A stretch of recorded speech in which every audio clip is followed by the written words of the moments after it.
So ayan mga idol, no? Pupunta tayo sa kuweba na sinasabi na no? May ahas na taga dito mga idol. Kasi meron kami nakasalubong, no? Nagtanong ako kung ano bang kwento ng kuweba. Ang kwento doon ng kuweba mga idol, may ahas doon na parang hita daw kalaki yan. Dalawa daw ang ulo, nakabantay yata sa kuweba. So hindi naman yung intention natin eh.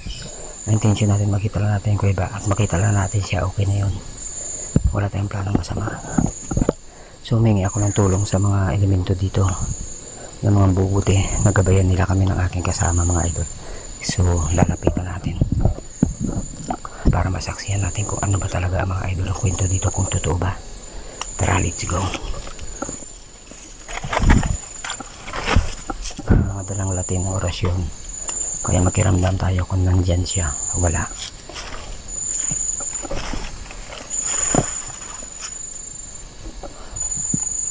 Napakasukal pa lang ito mga idol, no? Ano bro? Asang bro? Asan ko ba?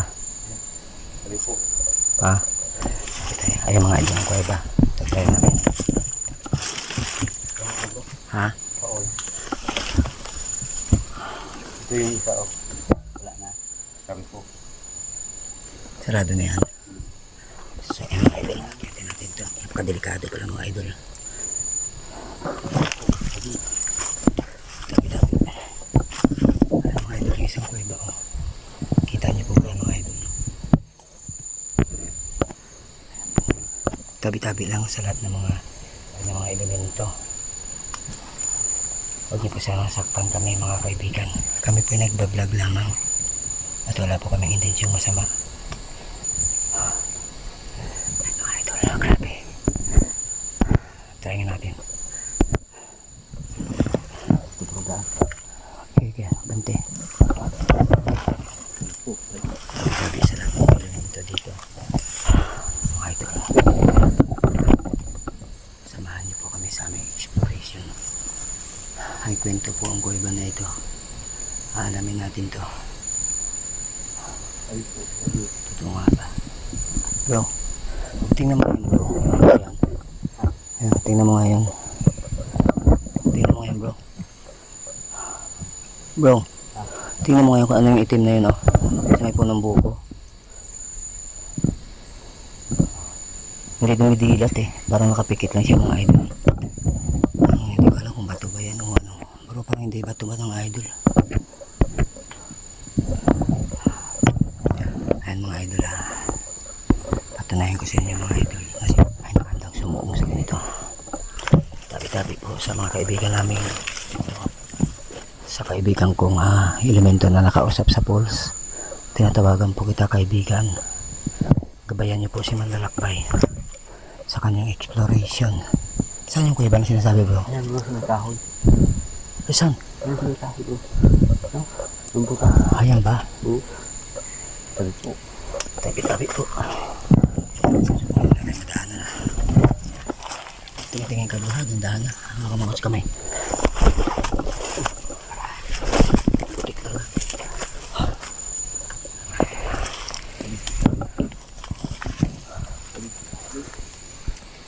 Tingnan niyo po mga idol, tingnan niyo po kung ano po ba yung kuweba na sinasabi. Tabi-tabi. Asan bro? Ha?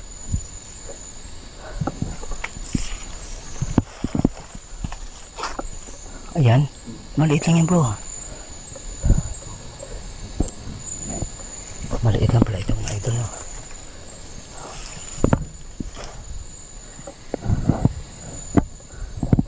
Ano yung itim na yan bro? Kanina pa may naririnig dito. Ito. Hindi ako lumapit. Oo mga idol, no? Ang korte ng bato parang ahas mga idol. Tabi-tabi lang po sa tagabantay. Parang nakahirap nga talaga yung daan niya mga idol. Delikado talaga idol. Napakadelikado.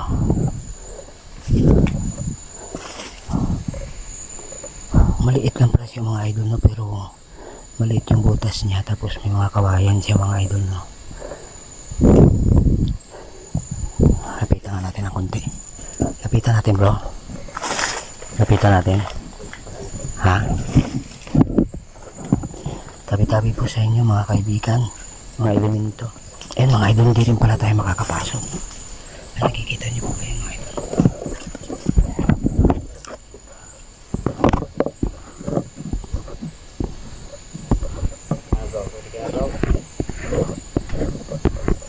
Kita niyo mga idol. Hindi pala tayo makakapasok mga idol kasi parang maliit lang siya na butas pero maluwag daw yan mga idol sa loob. Tsaka yung korte kasi ng bato mga idol parang ahas oh. Ha?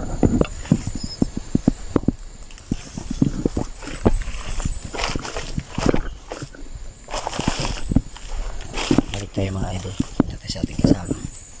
Kasi mahirap mga idol. Wala kasi ito siyang orasyon eh. Baka siya ang punteriyahin. Kita niyo mga idol. Pakaliit pala. Ha? Si mga idol. Kita niyo yung butas mga idol. Maliit lang pala yan ang butas mga idol. No? Kung nakikita niyo po yung bato parang korte ahas nga siya. No? May tagabantay dito mga idol.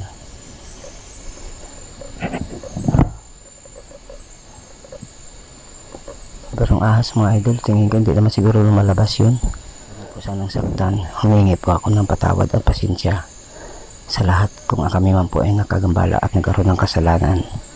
Patawad po sa inyo.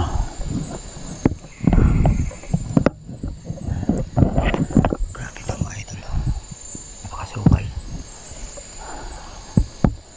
Gusto ko lumapit mga idol pero nag-aalangan ako kasi hindi natin alam yung mangyayari. Mahirap pa naman pala itong mga idol kasi yung daanan pala napakasukal. Kung sakaling magkaroon ng problema hindi tayo makatakbo.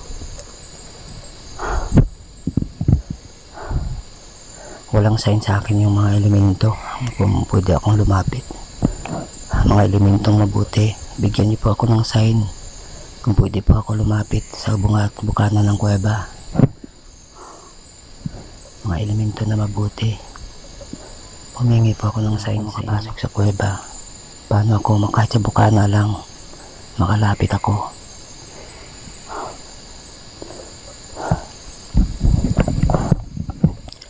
Mga idol, lapitan natin ito.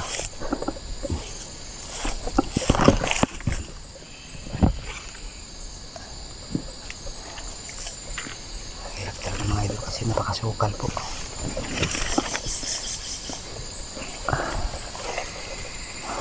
Tabi-tabi lang po sa lahat ng mga elemento at saka sa tagabantay. Pasensya na po, magbablog lang po kami. Wala po kaming gagawing masama dito. Ay mga idol, ang bukana ng bunganga ng kuweba. Sa tagabantay ng kuweba, ipinapakita ko lang ito. Binablog ko lang po yung harap ng inyong kuweba para po makikita ko sa buong mundo na maganda po ang area nyo. Ayan mga idol. Kita niyo yung bukana ng kuweba mga idol. Napakaliit lang pala pero may nakapasok na daw dyan mga idol. May dala siyang lubid. Isa siyang may orasyon din. Kaya nakakapasok siya. Kasi dito mga idol wala mga tao na nakatala at nakakita ng bukana ng kuweba. Ayun mga idol, narinig kayo. Mga idol. Tabi-tabi lang po. So bro, parang alanganin pa ako bro. Hindi pa ako sigurado bro. Wala kasing sign ng elemento sa akin. Kung pwede ba ako lumapit. Kaibigan mga elemento na mabuti. Humingi po ako ng sign. Bigyan niyo po ako ng sign kung pwede ba ako lumapit sa bukana ng kuweba. Mga idol, ang korte ng bato mga idol parang ahas. Ang kulay itim. Parang ahas mga idol. Silip-silip mo natin sa taas. Hindi natin alam. Grabe mga idol. Napakasukal pala nito.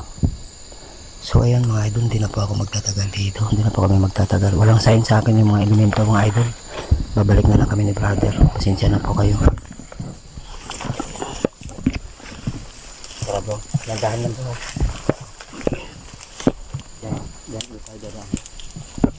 Kita Nakita nyo na mga idol ang kuweba. Maliit lang pala mga idol ang kanyang bunganga. Kaya, No? tingnan natin ang bunga. Mga idol, alam nga si mga idol, walang sign yung mga kaibigan natin mga elemento. May daan dito bro, baka may dumadaan dito bro. Wala talaga. Ayan bro, sa kablas. Tingnan natin. Saan? So yun mga idol, nababa na po tayo. Saan tayo naman kanina dito? Saan?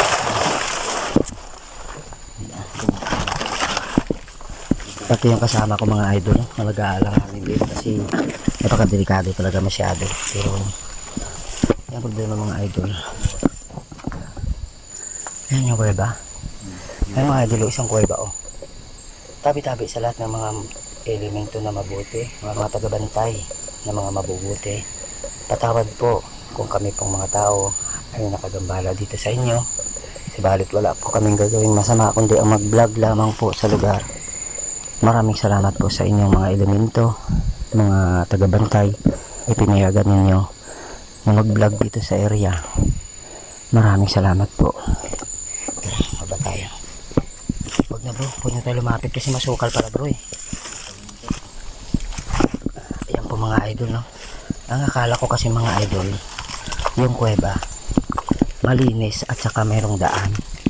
Ang problema pala mga idol, yung kuweba napakasukal din, walang daanan, kaya mahirap lumapit na marumi.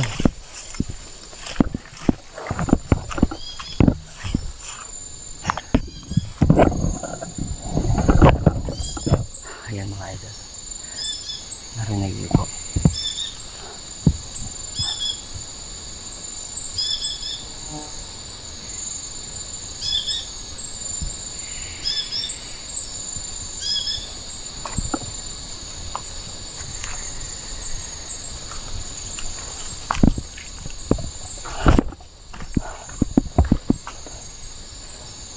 Magandang gabi sa lahat ng mga elemento.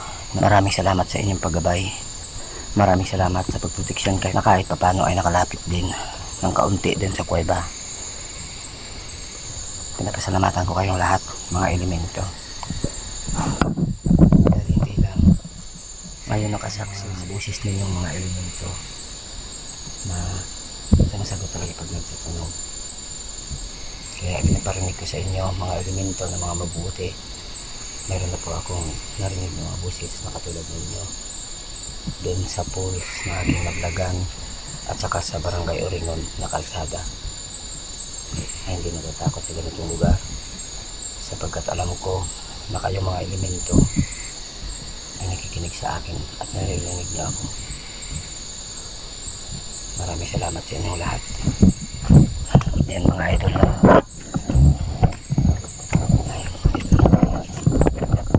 Alam niyo lang po mga idol, no? Nakarating na tayo sa bukana ng kuweba. Malapit na mga 2 dipa o 2 kalahati. Ang problema nga lang mga idol, ang kuweba pa lang ito ay napakaliit ng butas. Tapos hindi siya patag palusong pababa. So bali napakahirap din mga idol na magsugal tayo ng basta-basta kasi alam na natin yung kwento rito. Kahit sino mga idol yun talaga ang sabi-sabi. Kasi tinatanong ko rin yung mga tao rito. Marami kasing kabahayan dyan sa labasan. Eh yan din ang kwento nila. Kaya nagkukupra sila dito. Nag-iingat sila. Pero mga idol, alam ko ang ahas na yun. Sinasabi nila mabait yan mga idol. Tagabantay yan eh. Kasi meron daw dyan. Meron daw ito yata sa ilalim.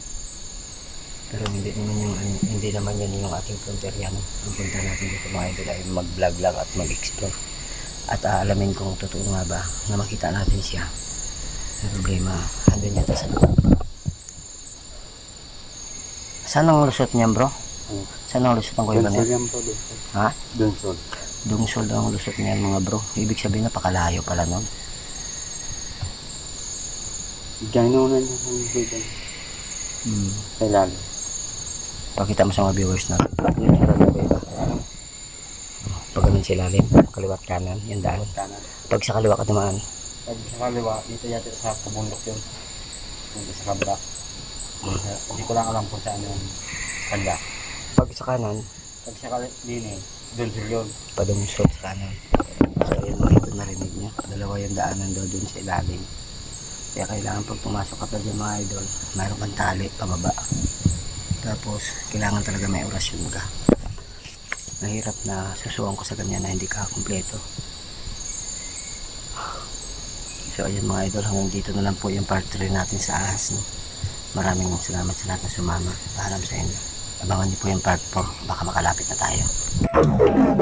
Sa Pampanakasalan TV.